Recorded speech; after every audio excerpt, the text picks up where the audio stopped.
Welcome on into the All Aussie Rules Football Podcast. Round 4 is complete today. We're going to be running through all 8 matches. Who's still undefeated? Who still hasn't won a game? We're going to go through all that. Best players, best teams, worst players, worst teams. We've got it all here. So stick around. Make sure you like, comment, and subscribe. Enjoy. Welcome on in, everybody, to the All Aussie Rules Football Podcast. This is episode number 20 for season 2025, and today it's our round 4 review episode. We're going to be looking at all 8 matches that happened on the weekend. We're going to be reviewing the best players, the best teams, look at some of the numbers behind all the victories and losses, and yeah, that's basically the plan for today. The only other thing we'll be doing is checking out how my tips went, which will be the end of the episode. As always, don't forget to like, comment, subscribe. We do 2 episodes every single week, going live on YouTube, Spotify, and also on Apple Podcasts. One goes out on every Monday, which is a review episode of the weekend's football. And then the second episode of every week is Thursday mornings, bright and early, to preview all of the action coming up for the following round.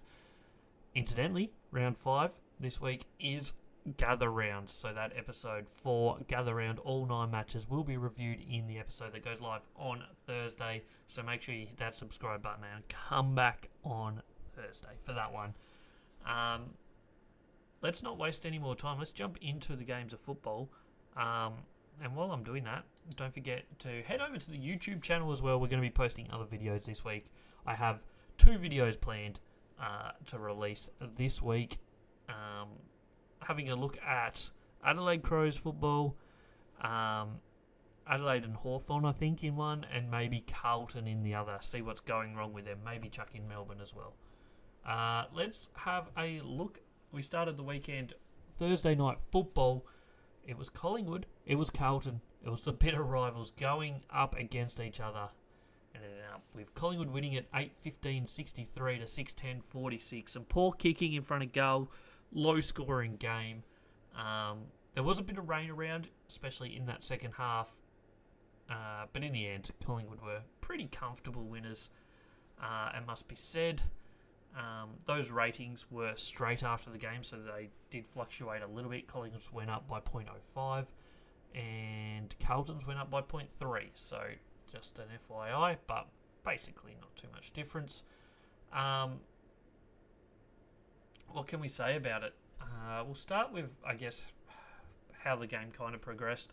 Pretty tight first quarter. Carlton led a couple times in that first quarter. Went into quarter time up 3 points. Collingwood, second quarter was an absolute slog, let's be honest. Collingwood kicked 0-5 and Carlton kicked 1 goal straight. So it was 6-5 for the quarter. Collingwood wasted opportunities going into halftime at 3-7. But they came out in that third quarter. The game changed completely. Collingwood finally started to mount too much of a attacking game for Carlton to stand up to. And it was 4-6 for Collingwood in that third quarter to 0-1. Final quarter was a bit of a started Collingwood's way, but Carlton kind of fought their way back a little bit, but still never really looked like winning it. Collingwood end up winning by 17 points. You look at the scores after quarter time. Collingwood kicked 5 goals, 13, so had plenty of opportunities to Carlton's 3-5 after quarter time. So, yeah, that basically sums up this game, I think, in many ways. A look at some of the key stats.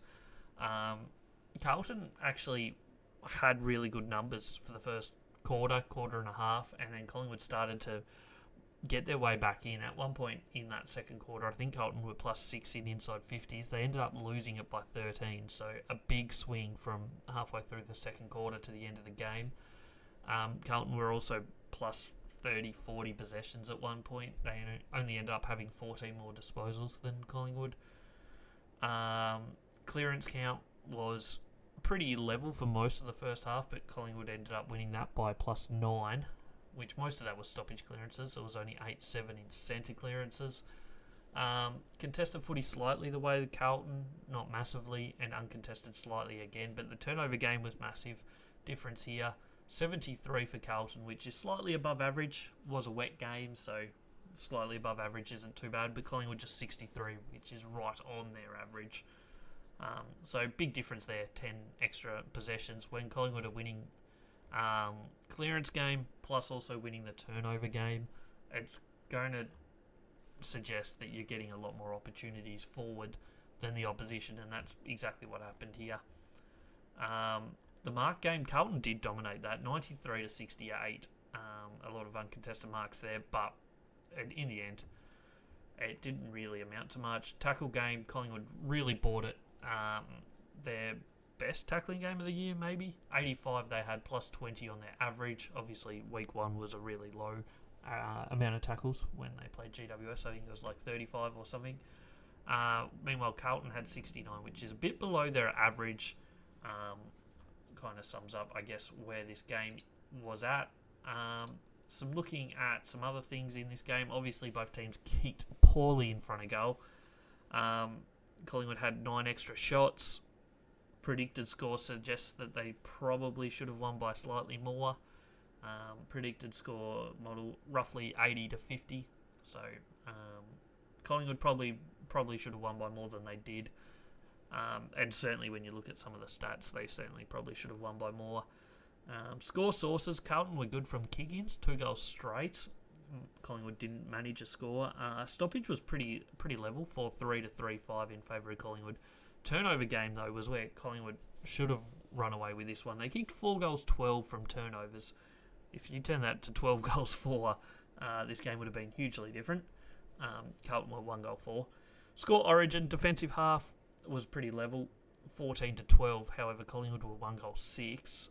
Forward half, ball winning, 6-9 for Collingwood to 3-5 for Carlton. So that's where Collingwood kind of got their turnovers a lot, and also scores from stoppages in that forward half.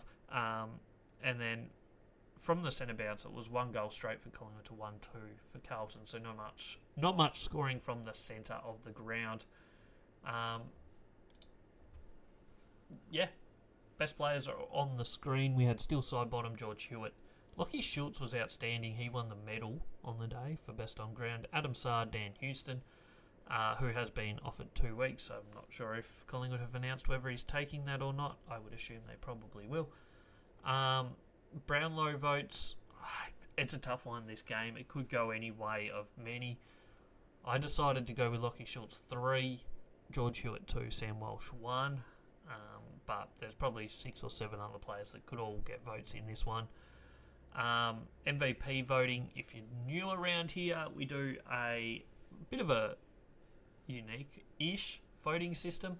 So the winning team each week, top 5 players get votes. Well, top 5 players from both teams get votes. The winning team gets 10, 8, 6, 4, 2 from best down to worst. Well, not worst, but 5th best. And then the losing team, top 5, best gets 5, second best 4, 3, 2, 1. So we do that every single game. Washes up that we end up with an MVP at the end of the season. I don't have any graphics for that at the end, but I will run through who's leading those counts at the end of the episode. And if you check out the social medias, Instagram, I post them every week, an update on how that is going. So check them out as well. But the votes in this one, still side bottom 10, Lachie Schultz 8, Dan Houston 6, Braden Maynard 4, and Scott Pendlebury 2. So some old heads in the votes for Collingwood. And for Carlton, it went George Hewitt, it went Adam Saad. For 4, Blake Acres played his best game of the year with 3, Sam Walsh with 2, and Adam Chera got the 1. I think that's about all that we have to talk about on Thursday night footy. Collingwood go to 3-1 and looking in an okay spot. However, the next couple of weeks is going to be crucial for them. They've got gather round against Sydney, and then they have Easter Thursday football against the Brisbane Lions. So both grand finalists from last year they've got in the next 2 weeks, and potentially some big outs. No De Goey, Lockie Schultz is injured. Dan Houston suspended for 2 weeks. So there's going to be some changes at Collingwood, and we'll see how that plays out, I guess. Meanwhile, for Carlton, they've gone 0-4. In all honesty, they should probably get a win this weekend. The next few weeks aren't difficult, but it's going to be a long season for them to try and make anything of this year, in all honesty. 0-4 is not where you want to be, but, I mean, they haven't been terrible in any of these games. I think there's certainly teams that are worse than them at the moment. So, yeah, that's where I got that game. We'll move on to the Friday night fixture. It was down at the Cattery. It was Geelong-Melbourne, and Geelong were too strong for the Demons. 12-13-85 to 6-10-46. Look, it wasn't a flogging. It kind of always looked the way of Geelong winning this. That's how it ended up. The rating system has Geelong massively in front. They are the exact ratings that the game ended up with. Let me just get across to the right screen. So Melbourne kicked the first, then Geelong, kicked like the next 5 goals, I think, before it started to even out a little bit through most of the game, and then Geelong ended up kicking the last 4 goals, Melbourne not getting a goal in the last quarter. So they weren't massively down at 3/4 time. It was 16 points, but potentially could have been more than that. We'll have a look at some of the team stats here. Geelong dominated disposals here, almost plus 100. Inside 50s were actually in favour of Melbourne, +1, which is crazy to think of when they lost this game by 39 points. I think Geelong's inside 50s were a lot better. There is efficiency-wise in the forward line differences here, but a lot of it also has to do with the fact that Melbourne's inside 50s maybe lacked a little bit of the polish and skill of Geelong's, I think, in my eyes at least. Clearances were dead level, 32 apiece. Contested footy slightly the way of Geelong, which means that uncontested football was massively in Geelong's favour here. Mark count, I think I heard that it was Geelong's highest ever mark count in a match. They had 165. 17 contested marks, which is also a huge number, but 165 total marks is insane. Ended up being double what Melbourne did at 82, which is also a pretty decent number. Like 82 is quite high, but 165 is absurd. They just controlled the ball all day long, pretty much. Geelong looked after it, had it, and did what they wanted with it. Turnover game for a team that had so much of the ball, didn't have as many turnovers as Melbourne. Granted, it was uncontested football. You shouldn't be turning it over uncontested too often, let's be honest. Tackle counts, both below average, which once again shows you about that uncontested footy, I guess. Look at this game is a marking frenzy. Like Zach Guthrie had 17, Connor O'Sullivan 13, Lawson Humphreys 13, Tom Stewart 11, Brian Myers 10. So there's 5 Geelong players who had over 10 marks in this game. That's crazy numbers. A look at some of the other key things in this game. Expected score ends up being Geelong should have probably won by an extra goal or so, even though Melbourne kicked worse in front of goal. When you look at scoring shots, Geelong missed a lot of shots full stop. So Geelong had 30 shots for 25 scores, whereas Melbourne had 16 shots for 16 scores. So it could have been a bit worse for Melbourne, but in the end, that's what the scoreline says, and that's all that really matters, I guess. Kick-ins, Geelong won it by 8-0, 1 goal, 2-0-0. Stoppages were pretty level, 30-27, but turnover is where Geelong won this, 7-5-47 to Melbourne's 2-7-19, so some poor kicking on the turnovers from Melbourne. Score Origin from the back half, Geelong were really good, 36-18. forward half, they also won 43-20, and centre bounce was 6-8 in favour of the Demons. A look at some of the areas of this game. Brownlow votes, we went Dangerfield 3. I think he was really good. Zach Guthrie 2. Bailey Smith 1. I think they'll just go with Zach Guthrie because he had so much of the ball. As you can see on the screen if you're watching this. If you're not, he was not in my top 5 players. He was ranked 6th. MVP voting, Paddy Dangerfield, Bailey Smith, Zach Guthrie, Tom Stewart and Sean Manor are the 5 for the Cats. Meanwhile, for the Demons, it was Stephen May, Christian Petrarca, Max Gorn, Clayton Oliver and Tom McDonald. So their 4 best players probably on their list were their top 4 players in this game, but it wasn't good enough for them. When you look across the board at some of the numbers in this one, top 5 players for both teams ends up rating about the same, 64.5 for Geelong, 62.21 for the Demons. So not too dissimilar, but then after that it's a bit of a drop-off. Top 10 is 61.9 for Geelong, 52.97 for Demons. So that suggests that like after that top 5 players for the Demons, they really drop off quite quickly. And when you look at the ratings of the bottom 5 players in this game, it was Geelong 26.2, which is quite high, certainly slightly above the AFL average, whereas Melbourne were 14.75, which is in the top 5 lowest scores of this year for a bottom 5 average rating for a team this year. So, Melbourne just lacking the depth, I guess, is what I'm seeing from their list at the moment.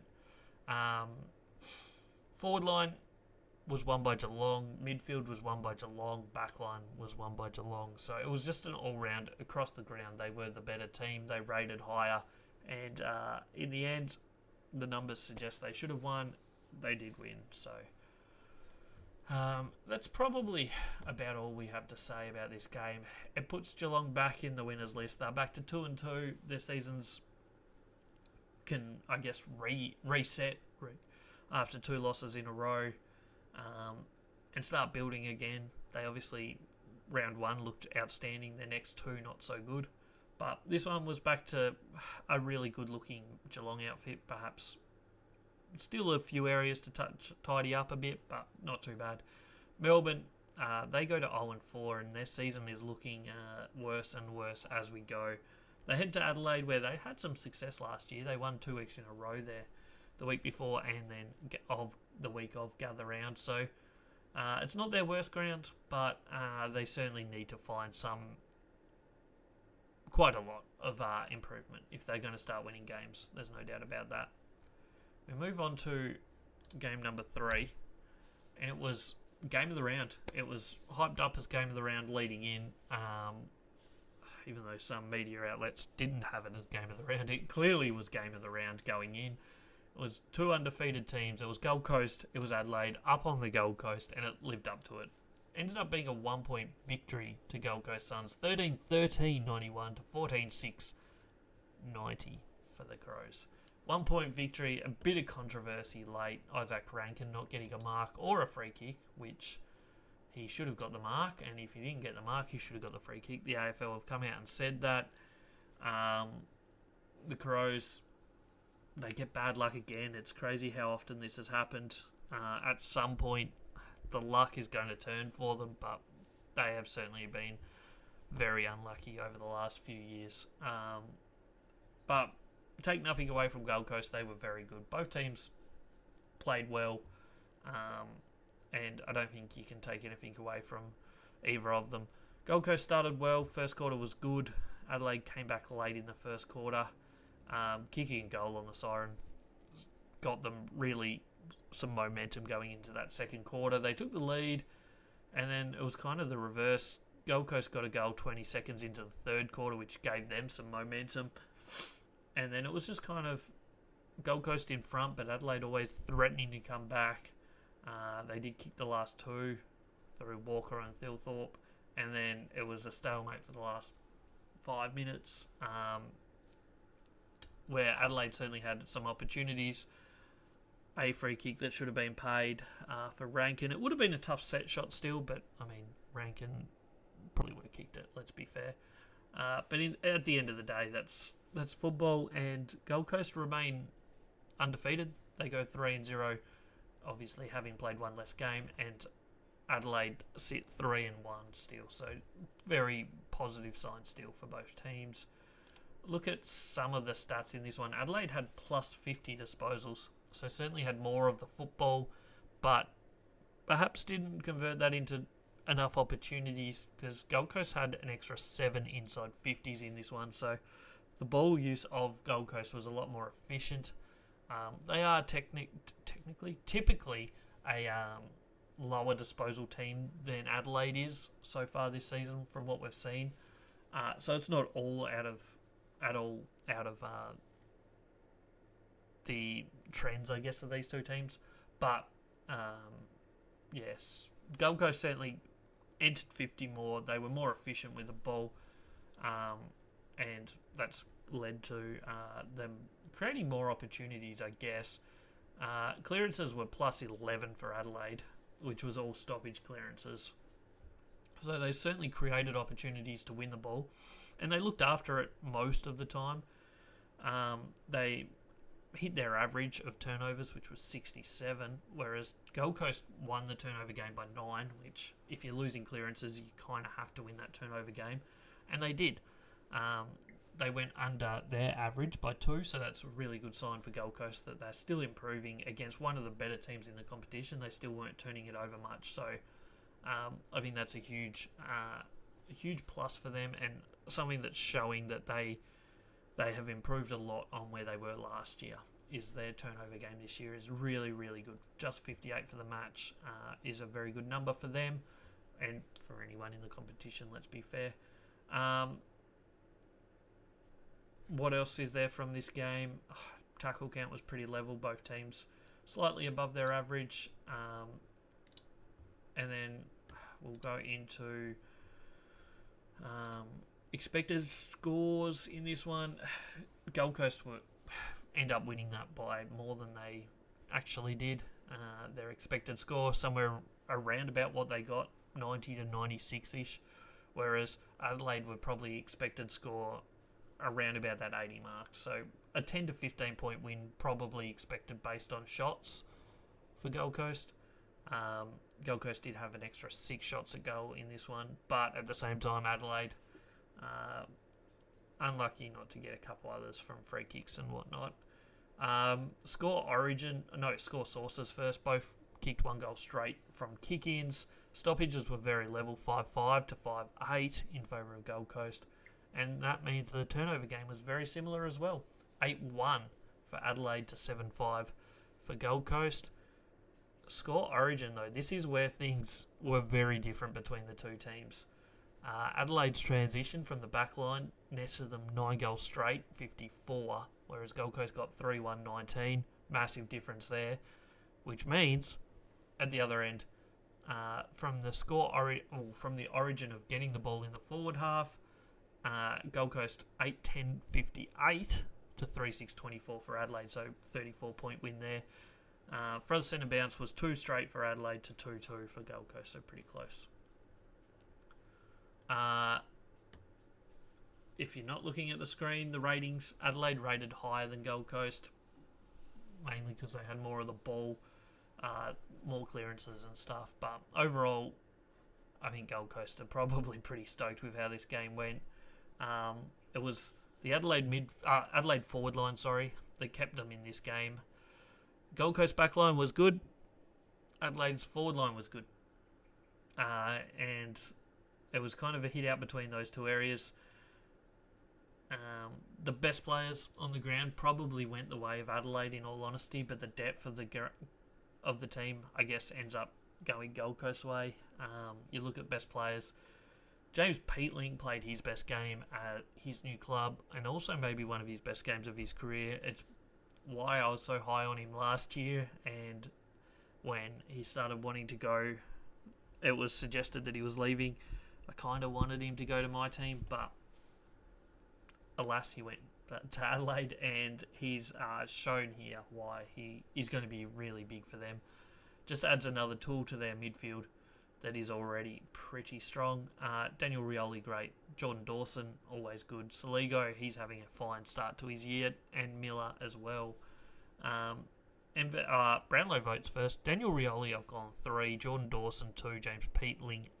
I spelled James Peatling wrong. But he gets 1. MVP for Gold Coast, the winning team. Daniel Rioli, Miller, Noah Anderson, Jared Witts, and Joel Jeffrey are the top 5. And then for the Crows, it went Peatling, Dawson, Saligo, Riley Thilthorpe, and Mitchell Hinge. This game, both teams still in a really good spot. Gold Coast flying. They had to gather around with momentum, a bit of confidence. The world's their oyster this year from what we've seen. They're certainly one of the more exciting teams in the competition. If they go down to South Australia this week and come back with another 4 points, they're setting themselves up to have a really good season. Last year, it took all the way to the last game, their last away game, I think it was, to get a win on the road. Whereas this year, they've already won 2. If they can win gather round, that's going to be 3. I know it's a neutral game, so it's not completely an away game, but still, they didn't win their neutral game and gather round last year. They played GWS and lost it. So, things are certainly looking good for them. Meanwhile, Adelaide, they get a home game in gather round this week. There's no reason they shouldn't bounce back. They should be 4-1 after this weekend of football, and if they are, then they're looking really good for this season as well. Moving on to the next game, it was in Melbourne. It was at the MCG, and it was Richmond, Brisbane. And in all honesty, a pretty good performance from Richmond. Not too much expected of them this year, but they were competitive. Brisbane absolutely dominated them in most areas of this game, certainly with the best players on the ground. But Richmond just stuck around and kind of looked okay in many assets of this game. First quarter, pretty close. Second quarter was out to 26-point margin at halftime.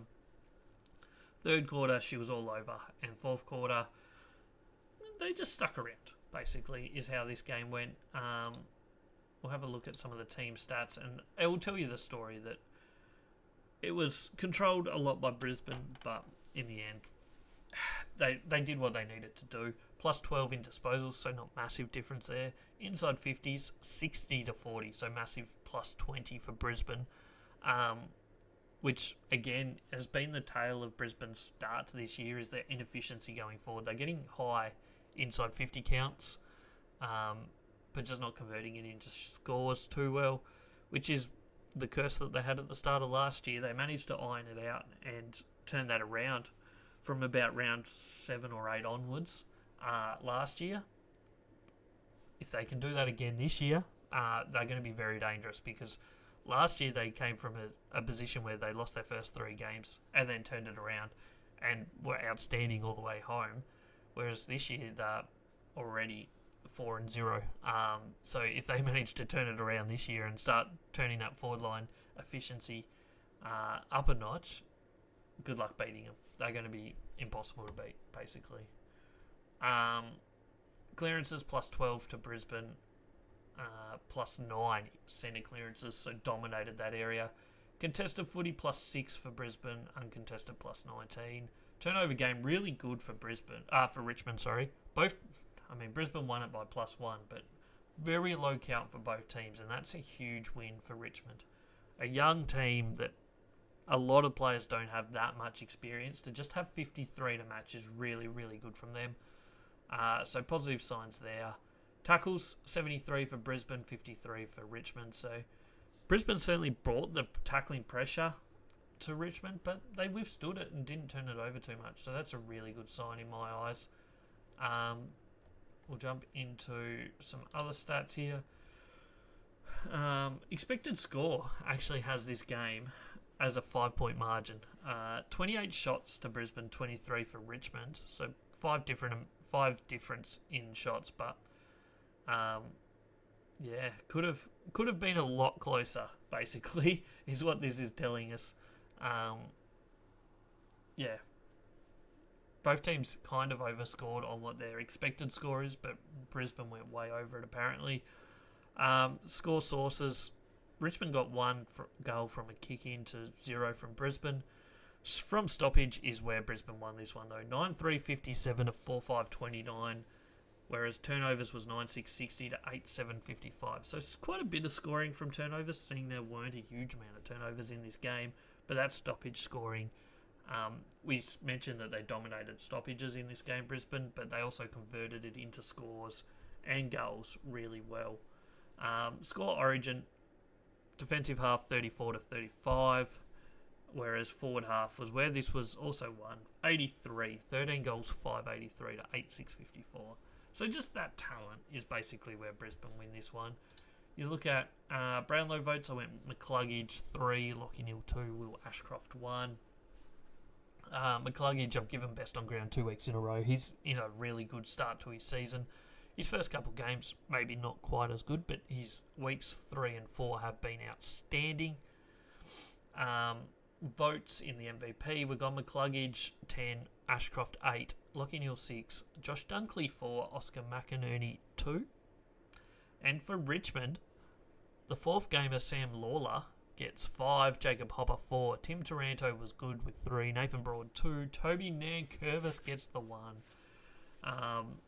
Richmond's forward line outperformed Brisbane's forward line, which is crazy to think, but also maybe it's not, because Brisbane's one weakness is probably their forward line.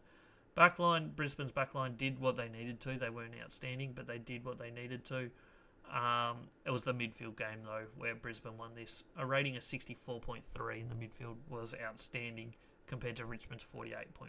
So the names like McCluggage, Ashcroft and Lockie Neal, and even Josh Dunkley, all just really dominated. And that shows up on the score sheet and in the stat sheet as well. So Brisbane undefeated. They go to gather round cruising. They win this week. They then have Easter Thursday football against Collingwood. So a big couple of weeks coming up for them, but being 6-0 wouldn't surprise me at this point. Richmond, they obviously won round 1. It's not going to be an easy season for them, but they're showing some really good signs here. They're certainly nowhere near playing the worst football in the competition at the moment. They're certainly playing a lot better than West Coast, which we'll get to shortly. And this weekend, they were certainly better than North Melbourne as well. Probably better than a couple other teams. So some really good signs for Richmond. Future, this year was never going to be a year where they're thinking about finals. So competitive games like this, where the opposition takes it to them, but they stand up, is what Richmond want to see, and that's exactly what they got here on Saturday afternoon. We'll move into the next game. It was Saturday night football. It was North Melbourne v Sydney. This was at Marvel Stadium, and there was a little bit of hype around North Melbourne going into this game, just based on the fact that they'd been pretty competitive to start this season, and Sydney had not really shown a really great game. They'd been competitive in all their games, but they weren't in great form. Throw it out the window. Sydney absolutely thrashed them. There's no two ways about it. The first half was kind of close-ish. It was 22 points. Sydney looked the better team, but you were still thinking it could go either way. But that second half was a demolition. 10 goals 4 to Sydney, whereas North Melbourne managed just 3 goals 3. So it was a one-way traffic after halftime. I look at some of the stats here. North Melbourne actually had more of the ball, plus 52 disposals, but it just kind of sums up North Melbourne football, in all honesty. They're a high disposal team, but they just don't use it and make use of it. To have 52 extra disposals in the game and have 19 less inside 50s suggests to me that they just don't have the right game plan. They just over-possess football and they just do nothing with it. And at some point, they need to change it. They can't just do this. It's kind of what St Kilda have done a bit over the recent years until this year. And now St Kilda are finally not doing that and they're getting rewards. So maybe, just maybe, North Melbourne can learn from that as well. 56 to 37 inside 50s is a domination. You're not going to lose too many games if you're having 19 extra inside 50s than your opposition. Moving on, clearance game plus 8 for Sydney, so another good sign there. Contested footy went the way of Sydney, which means that uncontested football just massively went the way of North Melbourne. Turnover game obviously goes the way of Sydney as well. Won't surprise you when you consider the fact that North Melbourne just had so much more of the ball. But +6 in the way of Sydney, who had just 52, really good number. North went under their average as well, so good number there. Really high mark game, 112 to 120. Both teams are pretty high marking teams typically, so not too surprising. Defence-wise, tackles, pretty similar for both teams. Not a huge number there. Expected score, as you'd expect, it was a blowout. Both teams pretty much around about where they should have been. And yeah, that's about all you have to say about that. 31 shots to 15 in the end suggests that Sydney were outstanding and North Melbourne were not. Score sources 6-0 from kick-ins, 39 to 30 from stoppage, but it was the turnover game. 11 goals 6, 72 for Sydney Swans, 3 goals 4, 22 for North Melbourne. Tells you all you need to know probably. Score origin, defensive half 47 for Sydney to 16 for North Melbourne, so they transitioned the ball really well, but they also did it from the forward line 63 to 30 and centre bounce 7 to 6. So that's basically just an all-round good performance from the Swans. We look at some of the numbers behind this one. Sydney forward line worked really well. Will Hayward kicked goals. Joel Lamarty did his job. The back line of Sydney also did well. Midfield game was where North Melbourne actually got plenty of the football, but maybe didn't make use of it as much. But Sydney's midfield didn't perform that well, in all honesty. It was their weakness here. They have some guns in there, but they just... Heaney, Chad Warner, not at their best. But that North Melbourne just across the board weren't great. I've given 3 Brownlow votes to Riley Bice. How has this guy not got a game up until now? How could he not get drafted up until now? He's looking really good for Swans. He's had 2 good games in a row. Gave him best on ground here, 3 votes. Will Hayward was really good, especially early. He gets 2. Harry Sheasel had a lot of it and potentially gets 1 vote. MVP-wise, Riley Bice 10, Will Hayward 8, Brodie Grundy with his best game of the year 6, Isaac Heaney sneaks in for 4, and James Rowbottom 2. Meanwhile, for the Kangaroos, Luke Parker against his old team gets the 5, Paul Curtis 4, was really good game from him, Harry Sheasel 3, Tristan Xerri 2, and Tom Powell gets the 1. Interesting to note, we haven't finished all the games yet, but Ruckman did not have a great week.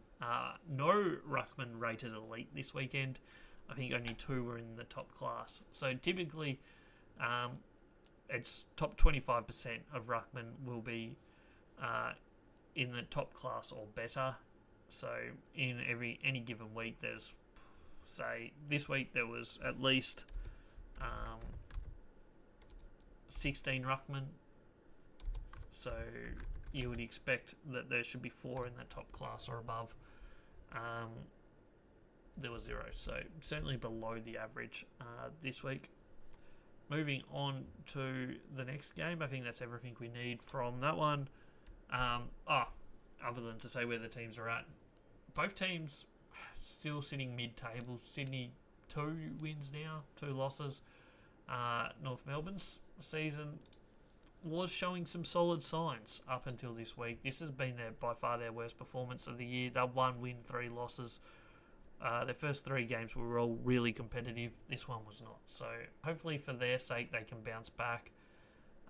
They have a tough assignment ahead though. They have North Melbourne in gather round. They are North Melbourne. They have Gold Coast in gather round this week. So it's not going to be an easy bounce back for them. But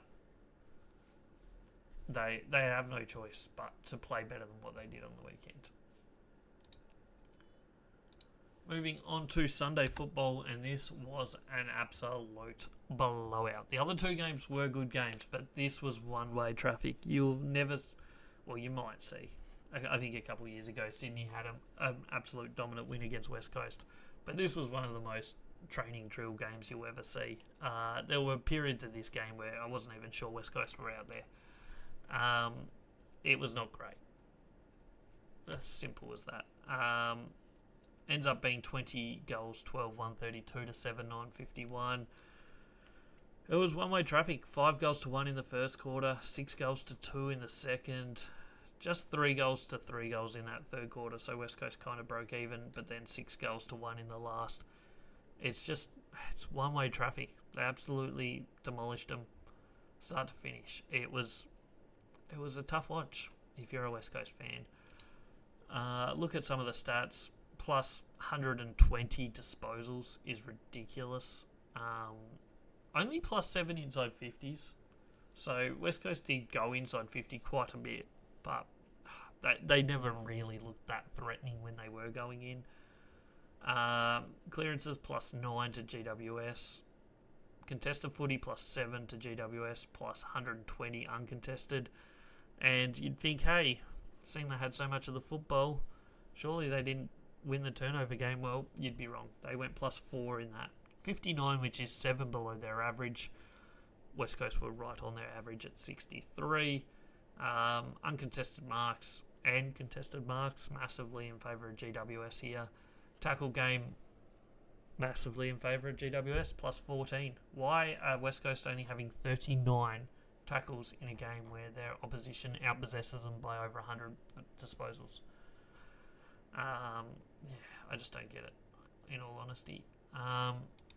We have, from this one, some more stats. Other than it just being an absolute slogfest for one team. 35 shots to 20, which tells you that the expected scores are going to be massively in favour of one team. And that's how it was. Basically, pretty similar to what the actual scores were.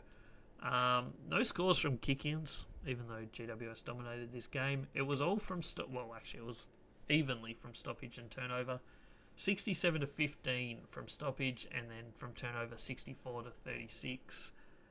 Defensive half was incredible from GWS. It's how they play. It's the orange tsunami, and that's what they did here. Transitioned it outstandingly. 69 to 20. From the forward half was 39 to 30. And one of the better performances from centre bounce this weekend was GWS. 4 goals straight to 0-1. They dominated one period of the game where they scored 3 goals without West Coast touching the ball. So just shows you what they kind of did to their opposition in this one. A look at some other stats here. Those ratings, massive difference. 56 to 36 is huge overall. Forward line, GWS was their best part of their game, in all honesty. Was outstanding. Their back line was really good as well. Their midfield was outstanding. They were just good across the board, whereas West Coast just didn't have much. 3 players for GWS were over 90. All 5 of their top 5 players over 87 is insane, in all honesty. Brownlow votes have gone Jesse Hogan. He kicked 9 goals. You can't go past that. He was outstanding. Toby Green had like 15 score involvements, 20 odd touches, 3 goals. He was outstanding. Darcy Jones also was great. So 2 small forwards and a key forward for GWS, but they don't write off their midfield. Tom Green was great. Lockie Ash was great from the back line. Pretty much everyone just did what they needed to for GWS. Not so much for West Coast. MVP votes have gone for GWS. Darcy Jones 10, Toby Green 8, Jesse Hogan 6, Tom Green 4, Lockie Ash 2. And then for West Coast, it went Liam Baker 5. Sandy Brock gets his first ever votes 4. Ruben Ginby 3. Ryan Marrick 2. And Harley Reid was solid, but I just don't know what they're doing with him. He had 20 odd touches. He gets 1 vote. 3 centre bounce attendances for him in a match is ridiculous. His best asset is his centre bounce work, and you only put him in there for 3 of them. It just doesn't make sense to me at all. But I'm not a football coach. I'm just someone that watches football. Moving on to the next game. I don't think we need to wrap up that one anymore because GWS, they're looking good. They've only lost 1 game. They had to gather round looking really good. They play St Kilda in what is a massive game this weekend. Meanwhile, West Coast, they look atrocious. They played Carlton in a battle of two teams that haven't won a game yet. And in all honesty, it's going to be a tough watch because neither team looks at all good. Carlton should smack them, though, in all honesty. The next one is Port Adelaide St Kilda, and this was a good performance from St Kilda, not so much from Port Adelaide. Ends up being 10-12-72 for Power, 13-11-89 for the Saints. The Saints get over the line by 17 points, and they looked the better team most of the way. It ended up being that first quarter being the difference. Port Adelaide kicked the first, but then St Kilda went bang, diddy bang, diddy bang, and ended up kicking 6 goals to 2 at quarter time. Port Adelaide fought their way back.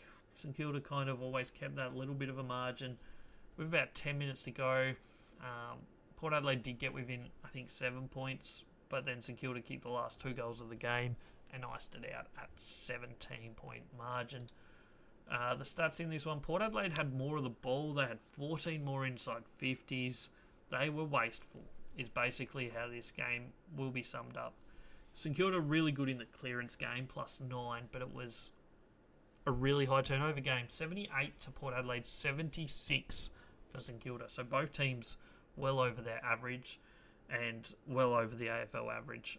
Really high number of turnovers and no reason for it. It was a nice day in Adelaide. It wasn't raining, but yeah, just turnover central. Make of that what you will. It's really weird because Port Adelaide in pre-season were playing a really high uncontested football game, but it just wasn't what they have shown in actual season now. A look at some of the important stats here. Expected scores, as you would expect. Port Adelaide had a lot of inside 50s and a lot of shots. Both teams had 26. So that tells you that the scores should have been probably about level. Could have gone either way this game, in all honesty. And in the end, St Kilda won it, and that's all that matters. Score sources, note 0-0 from kick-ins. It was stoppage game where St Kilda did all their scoring. 8-5-53 to 1-4-10, so domination in that area. But Port Adelaide in reverse dominated from turnover, even though both teams had similar amount of turnovers / interceptions. Port Adelaide were the ones that made St Kilda pay. 9-8-62 to 5-6-36. Score origin was pretty similar across the board, except for centre bounce. St Kilda did the work there. 3-2-20 to 1-1-7. Yeah, sums up the game. Port Adelaide were just wasteful. I think that's all we can say about it. Clear best on ground in this one was Jason Horne-Francis. He was outstanding. He gets the 3 Brownlow votes. Jack Sinclair was great. He gets 2. And Nashaya Wanganeen-Malira, I gave the 1. MVP votes, 10 to Sinclair, 8 to Higgins, 6 to Nashaya Wanganeen-Malira. Callum Wilkie 4, Jack McRae gets the 2. And then for Port Adelaide, it's Jason Horne-Francis. Obviously gets the 5. Miles Bergman with 4. Mitch Georgiadis with 3. Connor Rose 2. Zach Butters in his first game of the season gets the 1. Port Adelaide played good enough. Their rating actually ends up being above St Kilda's. So those ratings on the screen were post-match.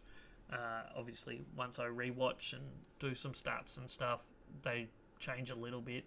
Ended up being Port Adelaide 42.0, St Kilda 41.7. Forward lines, both forward lines didn't perform that great, in all honesty. It was backline game. Midfields didn't do that great either, but it was the St Kilda backline that I think won this game. Their run off the backline was outstanding, and they did the job of defending as well. So that's where I see this game being won and lost. So Port Adelaide in a little bit of trouble, 1 win from 4 games. Meanwhile, St Kilda are the reverse. They're 3 wins from 4. So who saw that coming? I don't know. But a big weekend coming up for both teams. Port Adelaide have Sunday night game against undefeated Hawthorn. I can't see them winning based on what we've seen last weekend. They need to be more efficient, basically. They got plenty of opportunities. They just wasted them and turned the football over way too much. So Hawthorn, you'd imagine, will make them pay. Meanwhile, St Kilda, they have GWS in what is basically potentially game of the round. right before the Port Adelaide Hawthorn one. Could well be game of the round, just having a quick look at it. There's a couple decent games that are potentially coming up. We've got Adelaide Geelong, should be a ripper on Thursday night. Collingwood Sydney on Friday night. Other than that, yeah, it's probably St Kilda GWS in all honesty. So Port Adelaide, I don't know what. They've got to turn something around to make use of this season, whereas St Kilda, after their first game against Adelaide, everyone had them written off. But since then, they've played 3 really good games. I still think they're a little bit off most of the rest of the top 8 teams, top 10 teams, but they're showing some really good signs on the football field at the moment, and winning games at the moment is huge because getting those wins on the board, worry about your game style and your game plan a bit more and your momentum a bit later in the season. Right now, get as many wins as you can because in the end, you're going to need 13 plus to make finals. And St Kilda already have 3, so they only need 10 out of their last 19 to be comfortable to go through. One final match on the weekend. It was Sunday Night Football. It was Fremantle. It was the Bulldogs. And make of this game what you can, because it was a Fremantle win, but Bulldogs, wow, do they look dangerous in this season. 15-9-97 for the Dockers, 12-9-81 for the Doggies. 16-point win at home for Freo. It's all they needed to do in the end, and it was all because of that late surge in the second quarter. Doggies were about a goal up, 5 points up, halfway through the second quarter before the Dockers went bang-diddy-bang-diddy-bang-dang-bang. It was a goal from Frederick that started it all at the 18-minute mark of the second quarter, followed closely by one to Dudley, and then it was Tracy, and then it was Banfield, and then it was Brayshaw, and then it was Jeremy Sharp. They kicked the last 6 goals of that quarter to go from 5 points down to 32 points up going into the halftime break. And Bulldogs slowly crept their way back in it, but in the end, that 12 to 15 minute patch of football was what won this game. 6 goals and a couple behinds in that time to 1 or 2 behinds the reverse way is basically where this game was run and won. Look at the stats. The numbers are going to tell you that Bulldogs were very competitive. You take out that little passage of play and they win this game. Inside 50s, 63-44 in favour of the Bulldogs. 19 extra inside 50s and lose the game. Make of that what you can. Plus 15 disposals in favour of the Doggies. Plus 3 clearances. More contested football. Turnover game pretty close. 65 for the Doggies. 62 for Freo, which is actually below their average. So they'll be happy with that number. Tackle count 67 of the Dockers, 57 for the Doggies. Just wasteful in every facet of this game for the Doggies. But boy, are they going to be scary once they get their big guns back. Their forward line, just outside of Sam Darcy, is not overly functioning that well at all. Their midfield and their back line looks pretty solid, but yeah, it's just that forward line efficiency, I think, is what is costing them at the moment. They need to find a way to score better, and maybe, this is going to sound silly, but once Bont's back, maybe he just plays most of his time in that forward line. Their midfield's going well. They've got a solid midfield. Maybe just Bont going forward might be what they need. Their midfield rated half a point lower than Fremantle, who is arguably one of, if not the best midfields in the game. So maybe they don't need Bont in the midfield all that much. Maybe he can just go forward and kick your 3 or 4 goals and turn this game from a loss to a win. Don't know. I could be just absolutely talking absolute smack there. Anyway, expected scores. Both teams had similar shots, 24-23 in favour of Fremantle. Expected score pretty similar to what it was, so that suggests that it was about the right margin. But watch that game back and tell me what Bulldogs were doing in that forward line. Score sources, 2 goals from kick-ins for Fremantle to 0 for Bulldogs. Stoppages were 47 to 51 in favour of the Bulldogs, and turnover game was also Fremantle's way, 38 to 29. Defensive half, Fremantle did it pretty well, 38 to 22. Forward half was 34 to 40 in favour of the Doggies. And then centre bounce, 7 goals were kicked from the centre bounce in this one, 25 points for the Dockers, 19 for the Doggies. Brownlow votes, I think Caleb Sarong was clear best on ground. He was outstanding. Sam Darcy was Bulldogs' best. He was their one forward that looked like he was actually playing the game of AFL football. And Andrew Brayshaw was really good as well. He's had a good couple of weeks. So MVP voting, I've gone Sarong 10, Brayshaw 8, Luke Ryan 6, Luke Jackson 4, Brennan Cox 2. And then for the Doggies, it was Sam Darcy clear best. Tom Liberatore's had an outstanding start to this season. He gets 4. Ed Richards, probably his best game of the year so far, 3. Bailey Dale was good 2. And Tim English gets the 1. As I said, Doggies forward line just didn't make use of their opportunities. Fremantle's forward line probably wasn't that great either, but it was just that Fremantle midfield and maybe their back line. Their run from their back line was good. Luke Ryan was good. Luke Jackson was good in the ruck in the end. Doggies probably played well enough to win this, but just wasteful. Not great inside 50s, in all honesty, but could have been a completely different story here had they not had that bad 5 to 10 minute patch or 15 minute patch late in the second quarter. So that's all 8 games from this round. We got my tips. How did they go? We got Collingwood right on Thursday night football. We got Geelong right on Friday night football. Both of those margins not too bad really. If we get the actual margins up. So Collingwood was 17, so we're 10 points off there. Geelong were 39, so we're 9 points off there. We went Gold Coast by 10. They won by 1, so we're 9 points off there. So we're about 10 points off on all of them. Brisbane won by 28, so we're a little bit off there. And then we get one wrong. We went North Melbourne. I don't know why I had confidence in them. I'm an idiot, obviously, but Sydney won it by 65 points. So we're nowhere near there. GWS won by 81, so we were close enough there. Port Adelaide let us down. We had them by 5, and St Kilda won it by 17. And then to finish it off, we went Fremantle by 26, and they won it by 16. So overall, 6 out of 8. It was a week where you should get at least 6. I should have got 7. That North Melbourne one's going to haunt me. So we're 24 out of 35 for the year, a success rate of almost 69%. Hopefully this week we do better. It's a big weekend of football coming up. Gather around some big games. Starts Thursday night with Adelaide Geelong. Should be a cracker. Collingwood Sydney Friday night. North Melbourne Gold Coast starts Saturday. Then Carlton and West Coast also Saturday afternoon.